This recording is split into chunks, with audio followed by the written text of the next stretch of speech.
From our State House studio in Montgomery, I'm Todd Stacy. Welcome to Capitol Journal's Week in Review.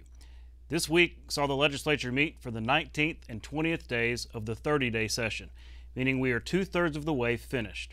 They'll meet for 10 more legislative days over the next 4 or 5 weeks as the session hits its home stretch.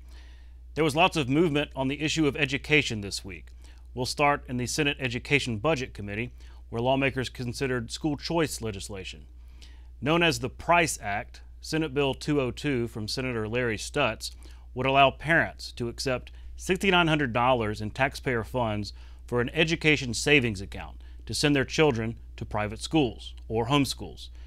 Critics have raised concerns about the bill's more than $500 million expected impact on the Education Trust Fund, which is why Stutz amended the bill to cap the total voucher program to $50 million a year for the first 3 years.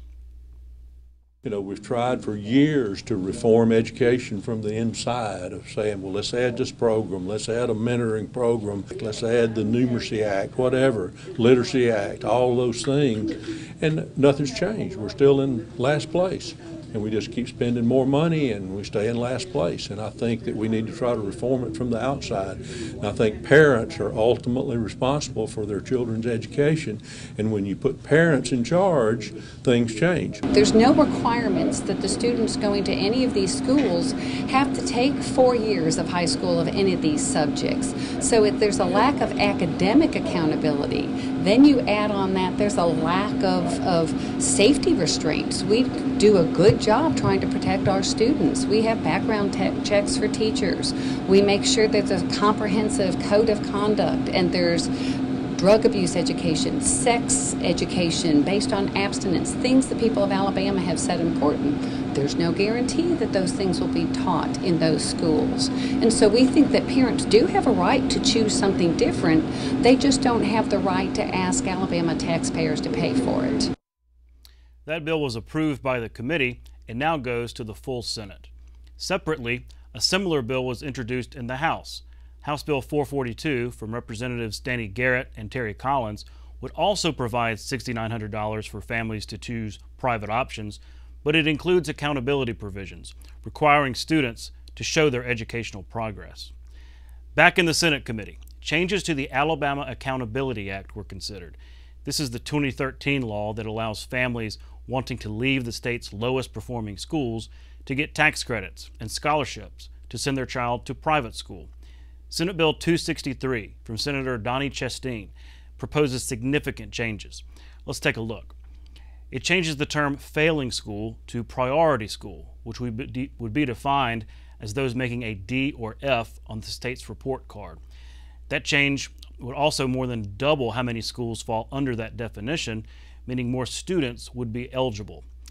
Right now, families must make at or below 185% of the federal poverty line to qualify for scholarships.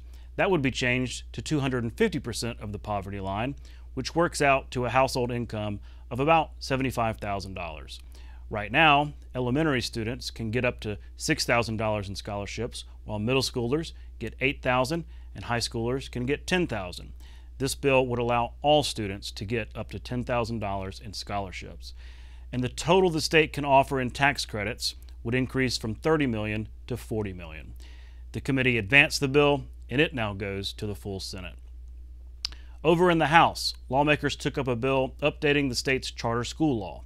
House Bill 363 would modify the Alabama Public Charter School Commission by changing its appointment process, providing for additional guidelines for school conversions and enrollment, and by clarifying language related to funding for new charter schools.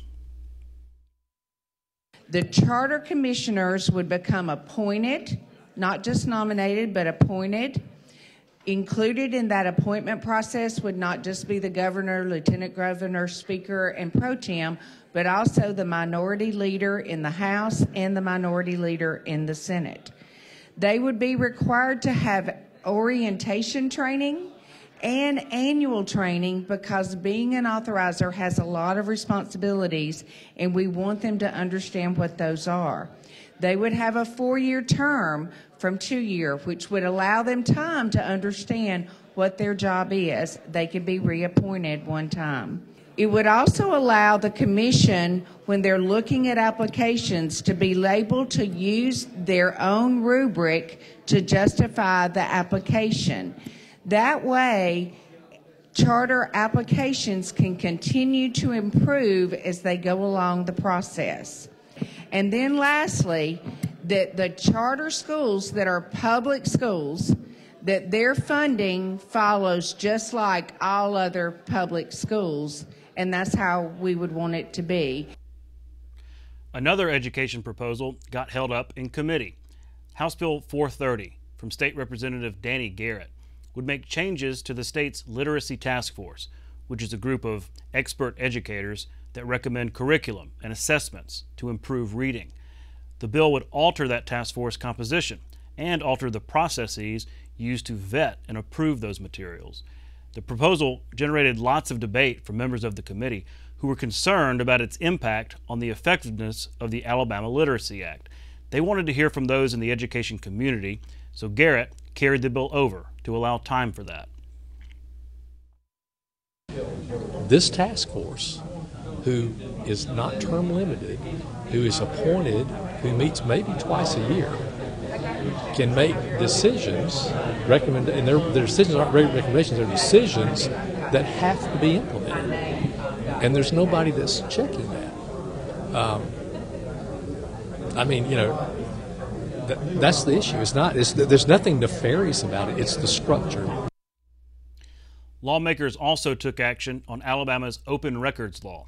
Senate Bill 196 from Senator Arthur Orr aims to create more uniformity, transparency, and ease in the process to acquire public records. Alabama's current law is frequently ranked among the worst in the country, as it is exceedingly hard to access public records here. Orr offered a new version of his bill this week that seeks to provide more accountability for those revealing confidential information. Another thing that was added was on line 156, where it says, this article is not intended to and does not affect any protections for sensitive or other non-public information provided under applicable law. So we just need to make sure that confidential and non-public information is not disclosed out there. We also, in the substitute, you'll see we added the forms. You have some lines there in the forms where, you know, name, address, so there can be some consistency with requests, so it doesn't come in on a back of an envelope kind of thing, but there is a process. We expanded some of the time limitations. That bill passed unanimously and now goes to the House. The Senate also passed legislation providing for additional circuit and district judges in the state. Senate Bill 39 from State Senator Sam Gavan creates a total of 8 more circuit judgeships and 5 more district judgeships over a number of years. Here's how that will work. In the 2024 general election, there will be an additional judgeships in the 11th Circuit, which is Lauderdale County, the 19th Circuit, that's Autauga, Chilton, and Elmore counties, the 23rd Circuit, which is Madison County, and the 28th Circuit, which is Baldwin County. Baldwin, DeKalb, and Mobile would also get additional district judges. In the 2026 election, there will be additional judgeships in the 6th Circuit, which is Tuscaloosa, another in the 19th Circuit for Autauga, Elmore, and Chilton, and another in the 28th Circuit for Baldwin County, and another for the 37th Circuit, which is Lee County. Madison and Shelby will get additional district judges that year as well. I think that this has been the product of a lot of bipartisanship, cooperation. At this time, and I see my co-sponsor of this substitute, this will be a Gavan-Smitherman substitute I will be offering. I want to thank everybody for sitting down and trying to work through it. This is probably a casebook example of what Webster says in the dictionary is the definition of politics, and that's the art of compromise. And that's what I think we have here. Probably Senator Gavan and I have spent last couple weekends I know he and I have talked to each other on Friday. We've talked to each other Saturday, and I don't even know, we probably talked to each other on Sunday. To the senator from Madison County, as well as the senator from Jefferson County, who had worked diligently with other members of this body on the legislation related to judges that was passed just a few minutes ago. And I just want to thank those gentlemen for their diligence in that process for the good and the benefit of the people of the state of Alabama. A bill that could lead to the construction of a new state house received final passage this week and is now on the governor's desk. Senate Bill 222 from State Senator Sam Gavan would authorize the Legislative Council to contract with the Retirement Systems of Alabama to construct a new state house. Lawmakers for years have talked about the need for a new legislative home, especially as this current building has fallen into disrepair and proven inadequate as a place for people to observe and participate in the legislative process. Well, first of all, SB 222 does more than that. There are several things that it deals with, including when we come into session.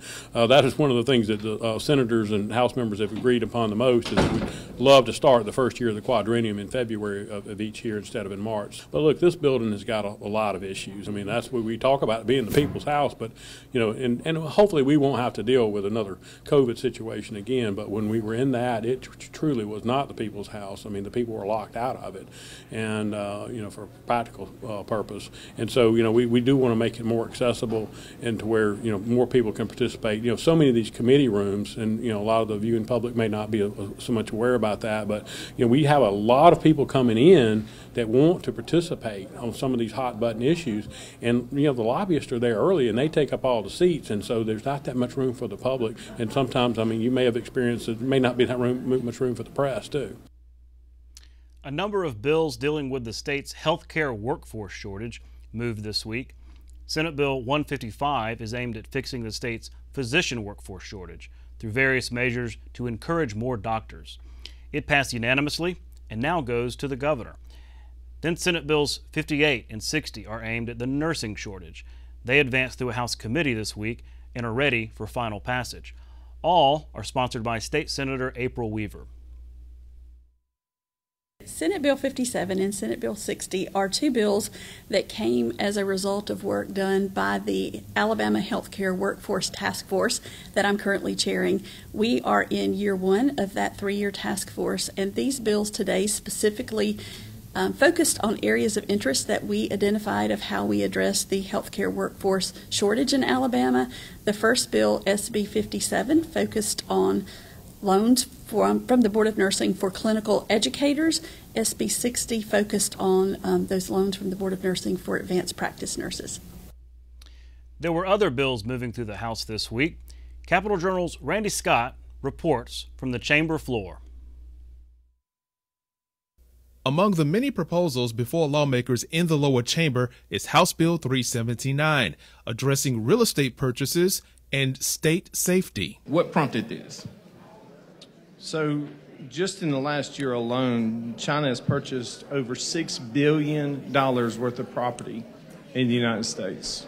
Okay. With our military bases that we have in Alabama, that is what prompted for protection, like I said earlier. Okay. So how much of that property was in Alabama? How much what? Of that property. You gave a statistic of how much. That's on a national level. You know what I'm saying? But this is strictly concerning Alabama, correct? Protection bill. Protection bill. So how much of that property was purchased in Alabama? I don't know that fact. Okay, so we don't know if we have a problem or not, but this is to prevent a potential problem? Correct. Okay, so we don't know if so you're admitting that we don't know if we have a problem? I know of several contracts, real estate contracts right now that are in contracts with China. Okay. In the state of Alabama. House Bill 379 was carried over for further work. During Wednesday's House Judiciary Committee, Representative Chris England once again presents House Bill 229. It addresses changes to the guidelines for sentencing habitual felony offenders. This deals with individuals who are incarcerated with life without parole. What this bill does is create a process for review for a specific subset of individuals that in the commission of their crime, nobody was harmed. In the commission of their crime, there was no sexual offenses, and it's listed there in the bill. Initially, there was Section 1 that sought to change the habitual offender law to remove nonviolent offenses. So in the amendment that you're going to see, the amendment that you have, it removes Section 1. So we're not dealing with habitual offender anymore. The committee approved House Bill 229. Thursday on the House floor, members discussed House Bill 342. This proposal addresses the state's teacher shortage issue. Our four-year colleges are producing 20% fewer teachers in the last 5 years. And because we are trying to increase our standards in the state of Alabama, for example, with the Numeracy Act, we need 700 experienced math teachers. So we took our experienced math teachers and put them into that numeracy program. We need even more math teachers to teach our students. Last year, we graduated only 38 math teachers from our four-year colleges. So that's just an example of the shortage that we're having. So this program allows people that have an accredited degree in another subject, perhaps they're an engineer or they're a nurse or any number of things, and they want to change careers. The average age of the person that's in this program is 39 to 40 years old. So these are experienced people that decide they want to change careers and come back in the classroom. House Bill 342 is approved. For Capitol Journal, I'm Randy Scott. This is the third year that State Senator Marika Coleman has worked to hold child sex predators accountable for their actions. Senate Bill 127, which hit a roadblock in the Senate Judiciary Committee, shifts the cost of caring for child sex abuse survivors from the state to the perpetrators. Capitol Journal's Karen Goldsmith has that story. As of 2015, the total lifetime economic burden of those child sex assault victims or survivors in the U.S. was estimated to be at least $9.3 billion. The stats show that 1 in 5 girls and 1 in 13 boys will be sexually assaulted before age 18. And really the average age at which a survivor of child sex abuse comes forward is actually the age of 52. Senator Marika Coleman adds that 85% of child sex abuse survivors never report the crime against them. Of the remaining 15%, only 20% of those cases ever go to trial, and fewer than half of those get a guilty verdict or plea. That means that only about 1.5% of survivors of child sex assault ever receive justice from the criminal justice system. This is why she also wants Senate Bill 127 to expand the statute of limitations on civil action injuries for child sex offenses from 6 years to 36 years if the crime happened before the child turned 19. The bill was before the Senate Judiciary Committee, where 2 child sex survivors shared their stories. This was my third sexual assault. The second man to molest me was a neighborhood father who lured me into his lap with sweet treats. His wife would cook dinner for us as he had one of his hands in his pants and the other hand in my pants. If I was a good girl and kept our secret, I would get candy. In 2018, I decided I could no longer let that abuse have control over me. When I told my story, I found 6 other students at the school who were abused by the same teacher, and I have no doubt that there are more. 4 of us filed police reports, and we were initially hopeful that some criminal action would be taken against our abuser. Unfortunately, many of the assaults took place prior to 1985, leaving us no recourse in the criminal justice system. The Senate Judiciary Committee did not vote on the bill. Chair Will Barfoot says that was because the measure was scheduled for a public hearing only and due to opposition.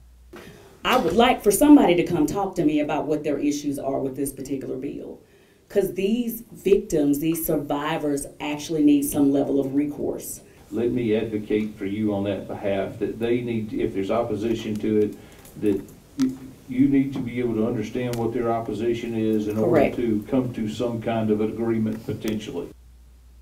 For Capitol Journal, I'm Karen Goldsmith. One more bill to look out for as session moves along is a proposed tax credit to help workers in Alabama afford child care. Senate Bill 273 would allow both employers and employees a child tax care credit to make it more financially feasible to provide and take advantage of that care. Bill sponsor Senator Garland Gudger says it will help improve the state's workforce participation rate. One of the biggest hurdles that we're facing throughout the state and really throughout the nation is finding workers to be able to show up and be able to do their job through a full day and stay there consistently. One of the biggest deterrents of that is not having child care. And so if we were able to, through the legislature, to give a tax credit to the employer and to the individual to be able to provide child care, we're going to have a lot more workers coming in that want to work, but currently they can't. You know, for example, single mothers. There is a lot of single mothers that call and say, we'd like to do this, but there's not a daycare and not anywhere close to me. And so how do I do this? If an employer provides that, then they'll be able to get the tax credit for that child care and still allow for that mother to go to work, provide workers for the industries, and then be able to still be close to their child and be able to be close to their child when they go home and get a paycheck. This week we saw continued discussions about the changes made in the Senate to the $2.8 billion supplemental appropriations bill. One provision originally proposed by the governor was funding for a special high school for those interested in the health industry in the West Alabama town of Demopolis. The state has similar specialty schools for the arts in Birmingham, math and science in Mobile, and cyber technology in Huntsville. The Senate passed version removed that funding, angering those from West Alabama who were counting on the school. State Senator Bobby Singleton said he's going to keep working to place the program back in the bill as it continues through the legislative process. The governor's from the Black Belt herself, Wilcox County. I believe in this governor. This governor has been good to rural communities and all the things that she's been proposing to make sure that rural communities was there. I've implored the governor to step up and ask the chairmen to put this back into the budget. It was a part of her plan. She announced it. And so I feel real good about us being able to get it back in. I have not given up on it. Representative A.J. McCampbell in the House has not given up on it. We had a delegation this week here from Demopolis. And again, this is not a Demopolis school. This is a state of Alabama school for all citizens in this state. But we are focusing on it in the Black Belt so that we at least can grow those professions in the Black Belt that we need. There was some drama on the House floor this week as House Speaker Nathaniel Ledbetter gavelled and cut the mic from State Representative Napoleon Bracey during debate. The Speaker said Bracey was out of order by his comments not being germane to the bill under consideration, but Bracey strongly disagreed. But when we have bills that pass this body and we move so fast and we don't allow conversation about it and we get clotured on bills like that, it always leaves room for unintended consequences where now we're penalizing the very people that here we want to protect their families, but we penalize them in another instance because a lot of them, that's the only way that they've voted and the only way that they voted probably in the last 10 or 20 years, but just for their family member assisting them or someone sending them their absentee ballot, they're committing a felony, and also their family member or whoever it is that sent it to them is committed. We are sticking to it. We are talking. Yes, we are. We are talking about, Mr. Speaker, if I can explain, we are talking about military.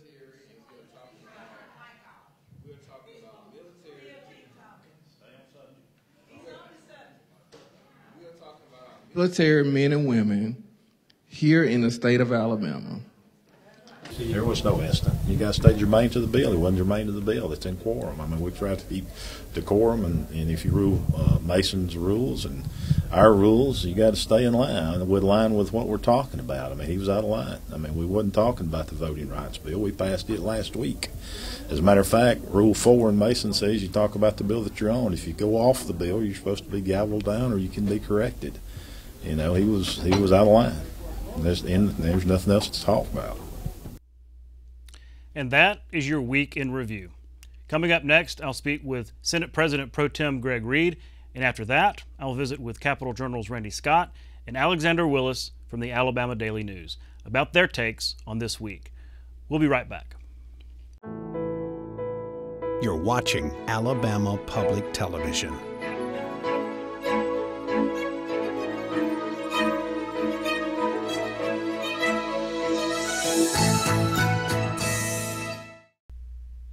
Joining me next is State Senator Greg Reed, President Pro Tem of the Alabama Senate. Senator, thanks for coming on the show. Always, Todd. Good to be with you, sir. So we're at the end of another legislative week. It's really getting down to the stretch here, final stretch. Y'all had a pretty interesting day today with all the bills you addressed.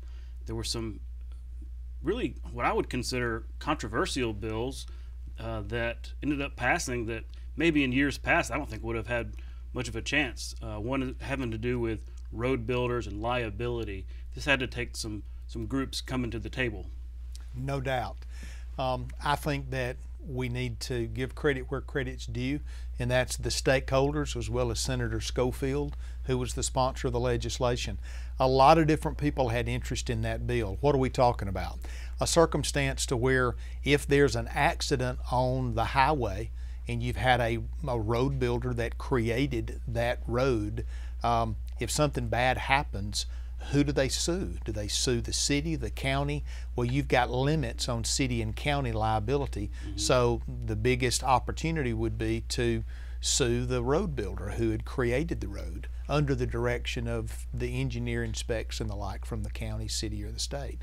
At the same time, you know, we need to have opportunities where if there are issues that require a suit and people need to be made whole over things that were done wrong, then certainly that's a part of the system and the process as well. So all of those groups were very engaged. Senator Schofield, Senator Chambliss, who's an engineer in our body, a lot of those, Senator Barfoot, who is the chairman of the Judiciary Committee, was very involved.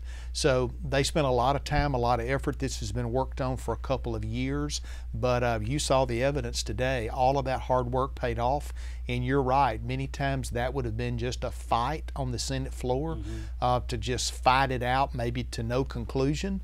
But with a lot of hard work and a lot of effort and a lot of collaboration, we wound up having a bill that passed today with really not a lot of fanfare. I mean, it was just all worked out. People were satisfied. I think you know you've got a pretty good piece of legislation when you wind up with multiple stakeholders. None of them like it, but are all willing to accept it. Okay, yeah. And then you wind up in a reasonable place. That's the definition of compromise, I suppose, right? Yep.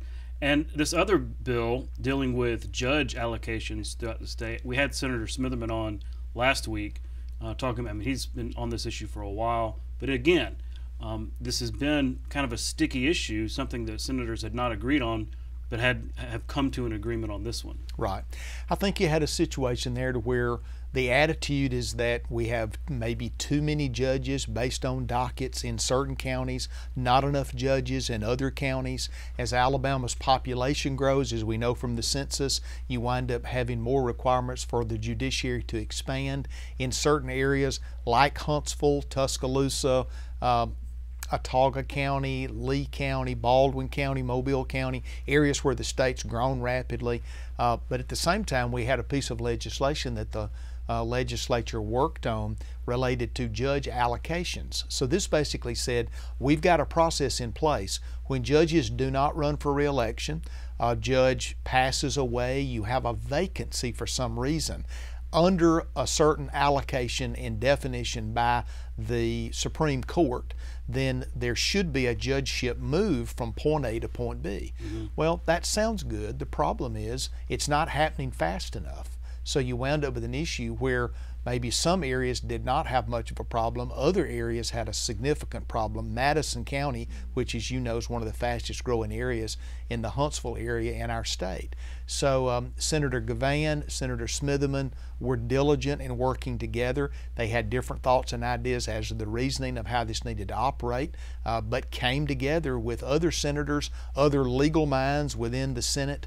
Again, Senator Barfoot, who's the Judiciary Chair, helped bring them together and had good collaboration, and here we are with a piece of legislation that everybody agreed to, and now you're going to have new judgeships as we move forward over the next 3 to 4 years are going to go into those areas that very much need them.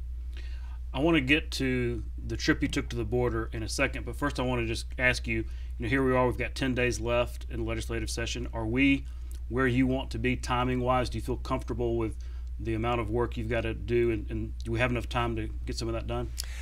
I feel great about where we are. You and I have had conversation as we led up to this session, and as we've talked about moving through it. You're right, we're 2/3 of the way finished with the legislative session. What were the big priorities for me? Number one was ARPA. We worked on those federal rescue funds. We allocated those $1 billion+ to the people of Alabama. We did that in a special session within the regular back early March. Then the next priority I had was the incentive packages to recruit industry to the state of Alabama. Been very successful, but had to be renewed before July of this year. We were able to do that, full bill package. That was my number one priority, and the same for the governor and the Speaker of the House. We worked diligently on accomplishing that. That's behind us. Then it was off to the budgets. We've already worked on the budget, which we had the huge surplus of resource in the education budget. We've been able to navigate and manage that as best we could, and so that's already gone from the Senate. We've got the general fund budget left that is now in the Senate that we're going to probably see maybe within the next couple of weeks, to where that would be on the floor and in committee for review. So we've done great with a lot of the topics that were the number one priorities. I think we've also filled in around, we talked with two of them today that we just mentioned, very important pieces of legislation that have been worked on diligently for weeks and weeks, some of them longer than that, and we've been able to pass them. I think we're caught up to date on confirmations in the state Senate, which is very important. That's one of our responsibilities, is confirm those that the governor sends over serving on boards, commissions. So I feel like we're in a really good place. We've got much more to accomplish, a lot of other topics, that are going to be ours to deal with, and topics that'll be coming from the House of Representatives as well, but I feel like we're in a good place. I was doing the math on legislative days, and kind of depending on whether or not y'all choose to do that 10-day window, it could go to 105 days, the full slate. It could. All that talk about getting out by Memorial Day. Come on. Let's talk about the border. So you were a part of this delegation that went to the southern border. It was the Speaker of the House, Senator Bell, the Attorney General, and some district attorneys. We ran some photos that y'all took over there, but I wanted to talk to you in person about this, just to get your perspective of what y'all saw. Obviously, this is coming at a time when Title 42 is being rescinded, so thousands and thousands are coming right now. It's happening this week. What did y'all see, and were you surprised at all? Even you had to go in knowing we have a border problem, but were you surprised at all? Well, when the idea came up from the District Attorneys Association for myself and the Attorney General and others that you mentioned to make this trip, I thought to myself, do I have time to make this trip? But then one of the issues that was paramount for the legislature, one of the very first things we did was pass new laws associated with the drug fentanyl, which has become just an epidemic within our state. And there was a lot of push to do that early on, and we knew it was a serious problem from law enforcement. But it had been deemed that Alabama had become an area where that drug in particular was being trafficked through our state, headed even to other places across the nation. And we didn't really know or understand why until we began to dig into it. Going to the border gave me an opportunity to really vet some of those questions and understand, why did we do what we did, what really was going on, why was it like that, and then helping me and others understand, the Attorney General in particular, what other things can we do to help us to try and combat not only just the drug problem, but also an organized crime element that's associated with the drug cartels, that even though we don't want to admit it, are reality in Alabama, that stretches into our state, and we want to know and understand why and how to combat it as best we could. So that was the reason that I went on the trip, and others went on the trip. I didn't really know what to expect. It was so much more than what I expected. We had great communication with the czar of the border, which is a position appointed in the state of Texas by Governor Abbott, the governor of Texas. We had a briefing with him. We visited with DEA officials. We then went on and had a briefing and a tour from the Border Patrol, U.S. Border Patrol, which controls all of the border except for the ports of entry, to where people are coming and going across the border. That's then managed by U.S. Customs and Border Protection. So we had a briefing from them and a tour at one of the, it was the McAllen, Texas port of entry, where people are coming and going daily in vehicles or on foot back and forth between the U.S. and Mexico. And then we had a briefing from the folks at the Department of Public Safety for the state of Texas. And they carried us on a boat tour on the Rio Grande River and was able to describe to us what they're doing to protect Texas and the state of Texas. All of those groups are working together, yet they have different missions on how they're trying to protect the border. But the one thing that we heard that was disturbing is that from the Border Patrol, they basically said, we see, you know, Title 42 changing. We expect that there's going to be a huge influx of people wanting to come to the United States through proper channels and crossing the border illegally. We feel like that basically in that process we're going to be overrun. And in fighting the drug cartels, we feel like we're outmanned, outgunned, and out-technologied. And it's hard to think about that as the United States government, but yeah, you think of it's the United States. Yeah. We're not ever outmanned or outgunned. Yeah, and what the captain said is, he said, really, we have a budget. You know, we're a state, or we're a governmental agency, a federal agency. We have a budget. We have so many staff we can hire, so many elements of technology that we can employ to do our job. We're competing with an enemy across the border in the drug cartels that are unlimited in their resources. They are making hundreds of millions of dollars a week. And the fact that they can basically do anything that they can to go around us, move through us, figure out other paths and options that allow their product to continue to move into the United States is something that is very difficult for us to combat. One of the things that was so interesting is they talked about the use of drones, so that the cartels are using drones controlled from the Mexican side of the Rio Grande border in Texas, and being able to watch what all is going on via cameras mounted on drones all along the river, so they can understand when things are happening with Border Patrol. So for they instance, know where the loose points are or something. If you've got a group of people that cross and the Border Patrol or the state of Texas, they have to go to a certain location to be able to interject that crossing, then that means there are other areas of the river. If you're watching from an elevated spot in a drone, you know that this area of the river is open for the next hour and a half because all of the U.S. officials are having to be at this location to deal with this problem. So open season, run things across during that window of time. So hearing a lot of that just elevated the fact that, wow, this is a continued serious situation.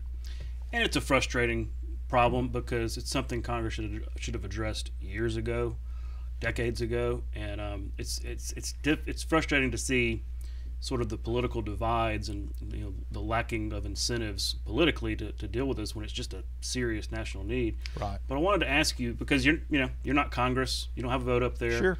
But are there things that you think the state can do to address immigration problems? I know the fentanyl thing has already been passed and signed into law, but I'm thinking back to what I think was your first year in the legislature, 2011, HB 56, the big crackdown on illegal immigration that kind of backfired a little. I mean, a lot of it got gutted by the courts, a lot of it had to be repealed in other ways. So with that sort of hindsight, is there anything you expect the legislature to do on addressing immigration specifically?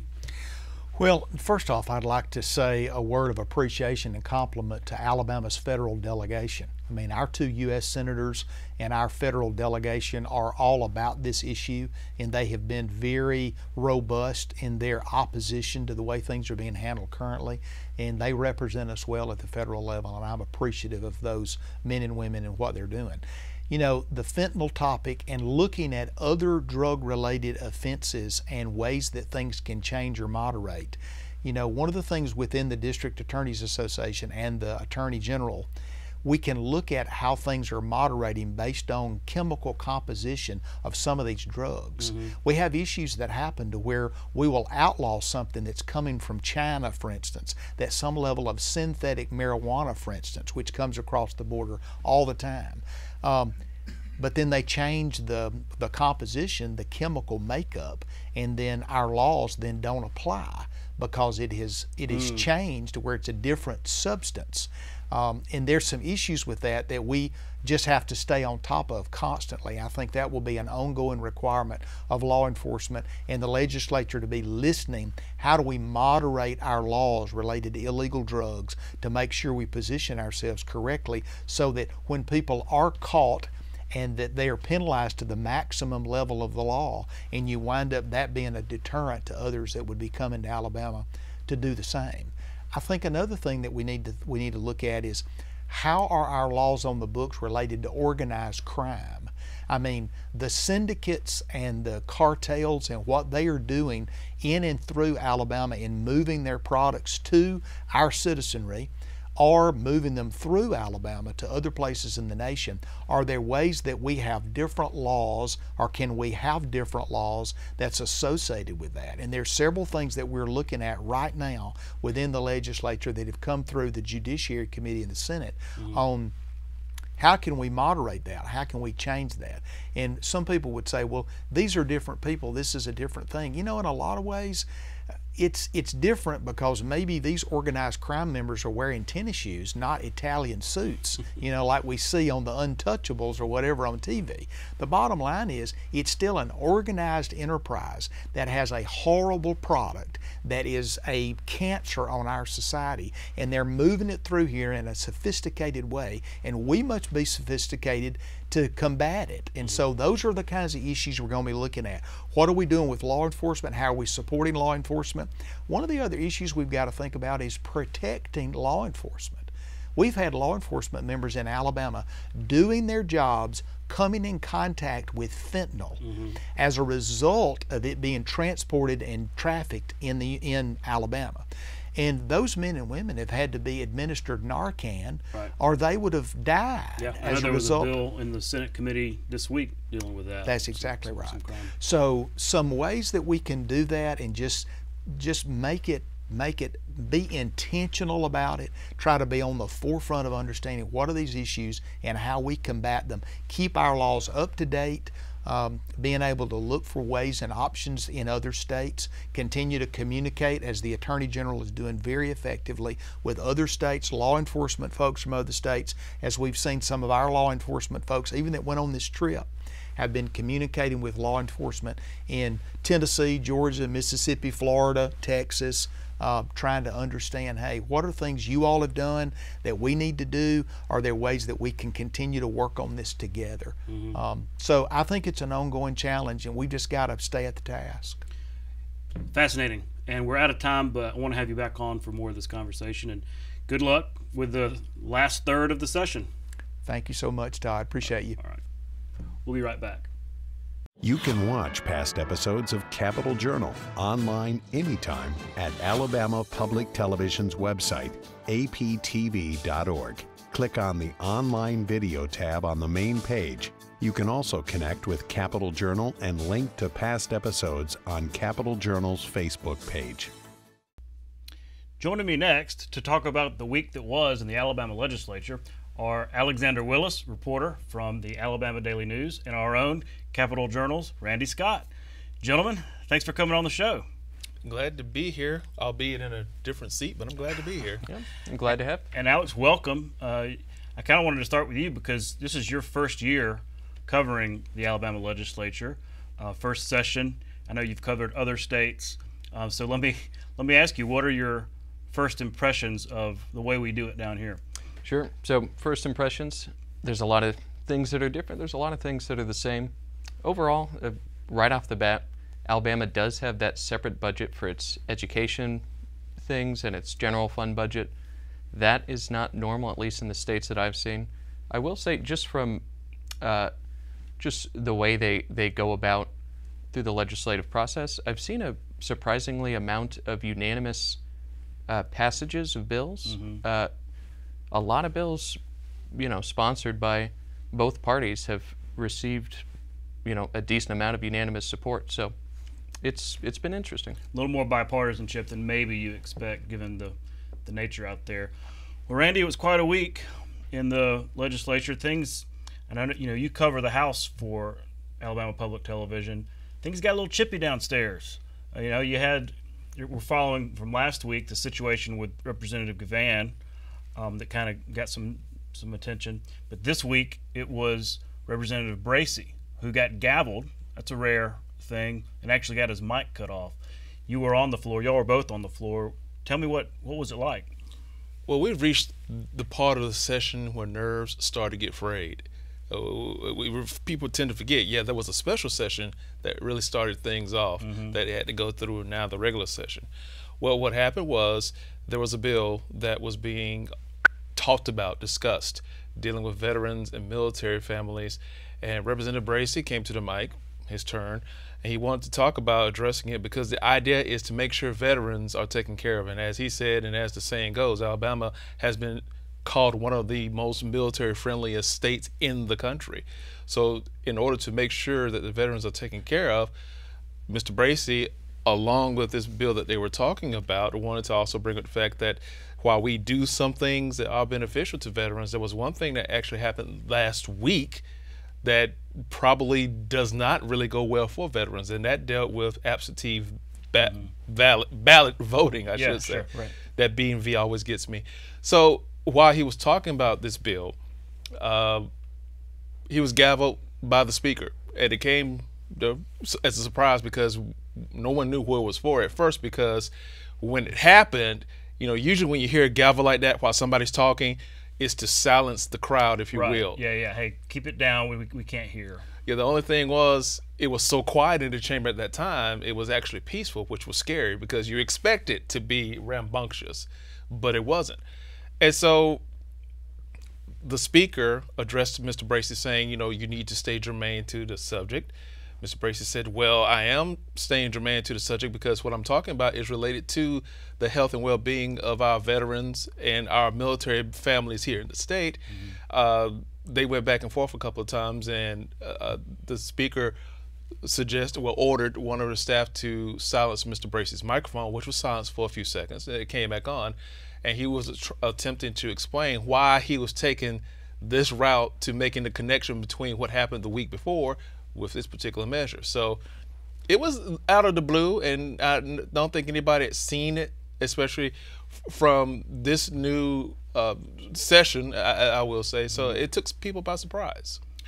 Well, moving forward, just to get into some issues, we saw some major changes last week to the supplemental appropriations bill. This is the $2.8 billion kind of extra funding that we saw. This is based on surplus revenue, but the bill that came out of the Senate was much different than what the governor proposed. And I'm hearing there are some people that are kind of unhappy with that. Alex, would you say that's a fair characterization? Most certainly. It's a lot of money up for grabs at this point with this supplemental. You have, just for instance, you have a $25 million School of Sciences that was proposed by the governor to go or to be constructed in Demopolis. That has been removed by the Senate in their version of the supplemental. Obviously, that community was very excited about that, but more overall, I think you have a combined $56 million that was removed from Mobile, the Port of Mobile specifically. And so, generally speaking, there's a lot of advocates for Southern Alabama that just feel they got the short end of the stick when it comes to this most recent form of the supplemental. So it's not over yet. It's going to go back to the House, but there's going to be a lot of people pushing for their communities, their areas, to get their what they would call their fair share of this pie, which is pretty big. Yeah, you heard a lot of them saying, well, come on, like south of Birmingham, it got, or north of Birmingham got everything, or a lot higher percentage. That's arguable. Well, Randy, that budget comes to the House. Is there any talk yet about when we might see that? See it come up in committee and on the floor? The speaker mentioned that more than likely, not this coming week, the week following is when we probably will see it. But the one thing I would caution against the legislature, you never know what's going to come. What could speed up, what could slow down.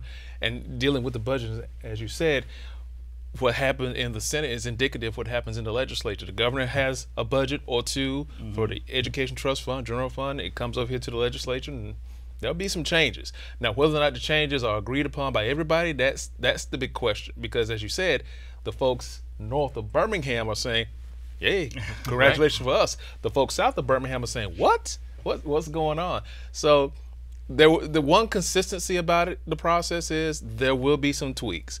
How big the tweaks will be, that's the question.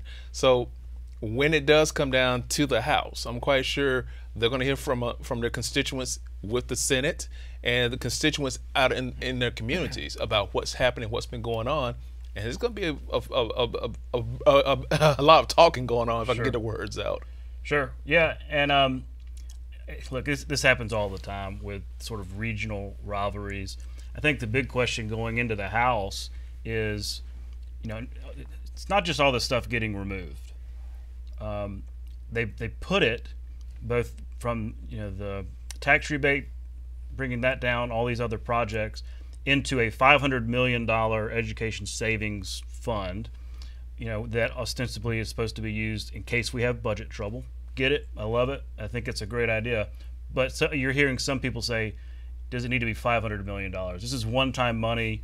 We're probably never going to see something like this again. Should we use it for, these, important projects? I also have a question about the tax rebate. It goes from, almost $1 billion to down to what, $275 million, which means only $100 per taxpayer. You get a $100 check per taxpayer from 400. So right from either 400 to 800. So I'm curious. I'll get both of y'all's takes on this. If you think the House might just zero that out completely to be able to fund some of these other projects. Well, I think by now citizens at home are saying, okay, what happened to what y'all were saying before? And I even go back a step further. When the session got started, everybody was talking about, on the general fund side and education fund side, oh, we got a lot of money. We have a lot of money. We're doing good. We got all this money. What are we going to do with it? What are we going to do with it? What are we going to do with it? And then some people started thinking, well, no, we might want to err on the side of caution, because you never know what could happen next. Hopefully nothing devastating, but at the same time, that thought process has changed in the weeks that the session has been running. So now it's about, okay, well, what happened to that money? We were going to get this rebate, we're going to get that rebate, or we're getting that rebate. So what would the House do? I think they're listening to people right now, getting prepared, because when it comes down, it's going to have to be a lot of reckoning with, why are we doing this? Will citizens be happy? Will citizens be ecstatic about it? Alex, what are you hearing about that rebate? Yeah, it's from $400 per person, or $800 for married couples, going down to $100. At least what I've heard and what I feel lawmakers are feeling, that political capital is probably going to be best spent elsewhere. You have the grocery tax. You have a lot of other costly measures that folks, Alabamians, are largely in favor of. And while we haven't done any strenuous polling on $100 rebates, at least from eyeballing it, I can't imagine there is that much more appetite for something like that when compared to a long-standing cost savings like something a grocery tax cut would give Alabamians. So it's up in the air. Well, real quick, we got a minute apiece, but we got 10 days through the end of the session. What do you expect, besides the budgets? We talked a lot about the budgets. Besides the budgets, what do you expect? What issues do you expect to be, top of the mind? I'll let you go first. Sure. Well, I just mentioned the grocery tax cut, and that, it's fascinating. That's been an ongoing effort for well over a decade at this point. For those that don't know, state of Alabama, we tax groceries at the full state sales tax rate. We're one of, I think, 3 states that does that. People have been, lawmakers that is, have been trying to cut this either partially or entirely for over a decade. For some reason, there is momentum behind this effort, not just from Democrats, but from Republicans. It seems to be a bipartisan effort. And there's been so much talk about this that I can't imagine us getting to the finish line of this legislative session and showing up empty-handed, because I think that would be a political blow to waste all that capital on that and then have nothing come of it. So I at least from my perspective, I think that's going to take the bulk of the rest of the session. Randy, what about you? I know there are some crime packages, if you will, coming now to deal with crime. Also, some issues dealing with guns, which is a topic across this country in terms of what's been going on with shootings around the nation. I think Representative Ensler has a package that's supposed to come out. I know Representative England has been doing bills dealing with crime and punishment in prison situation to try to get Alabama's prison system, Department of Justice, on a good track. So I think those will also be looked at. But I know, as we said, those budgets are probably going to be the lion's share of what happens when they come up, when they hit the ground. Yep. It'll be interesting to see. And as you mentioned, it's the time in session where things do get a little chippy, get a little punchy. You mentioned the speaker situation. I just could totally tell that, it was a reaction to all this filibustering, right? They've grown tired of it. And so it was interesting to see how that went, and I know they also know that they had a meeting afterwards, all those involved, and so I wonder how that plays out next week with them coming back. Maybe cooler heads prevailing, but we'll have to leave it there. We're out of time. Thank you again, gentlemen, for coming on the show, and we'll look forward to next week. Thanks for having us. We'll be back, same bad time, same bad channel. That's right. Well, that's our show for tonight. Thanks for watching. We'll be back Monday night at 10:30 with more coverage of the Alabama Legislature right here on Alabama Public Television. For our Capitol Journal team, I'm Todd Stacy. We'll see you next time.